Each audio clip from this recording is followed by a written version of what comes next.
Hi guys, hi நண்பர்கள் எல்லாருக்கும் வணக்கம். ஜேகேஎஸ் பைக் சர்வீஸ்லேருந்து பேசுகிறோம். இப்போ நீங்கள் பார்க்க போகிற வீடியோ வந்து RX 135 ஹெட் பேக்கிங் போயிடுச்சு. ஹெட் பேக்கிங் போனதால் வந்து ஃபுல்லாக ஹெட்டெல்லாம் ஆயில் ஃபுல்லாக லீக் ஆகிருக்கு பாருங்கள். அதுதான் பேக்கிங்கை வெளில எடுத்துகிட்டு ஃபுல்லாக ஃபஸ்ட்டு க்ளீன் பண்ணணும் எல்லாமே. இந்த பேக்கிங் என்னவோ ரொம்ப மெல்ட் ஆகிடுச்சுன்னா வந்துட்டு இந்தமாதிரி ஆயில் லீக் ஆரம்பிச்சிடும்.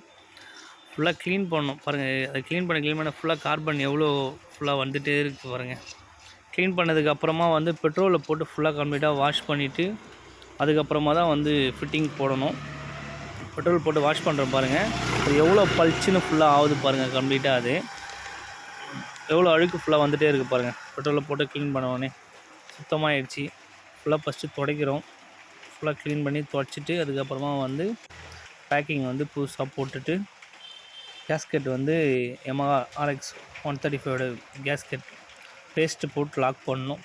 அப்போ தான் வந்து ஏர்லாம் லீக் ஆகாமல் இருக்கும். பேக்கிங் மெயில் பேக்கிங் வந்து அதை போடுறோம் பாருங்கள். இதுதான் புது பேக்கிங். இதை போட்டால் தான் வந்து ஆயிலாம் லீக் ஆகாது. அது ரொம்ப நாள் ஆயிடுச்சுன்னா வந்து இந்த பேக்கிங்கில் வந்துட்டு லீக் ஆகிடும் ஃபுல்லாக.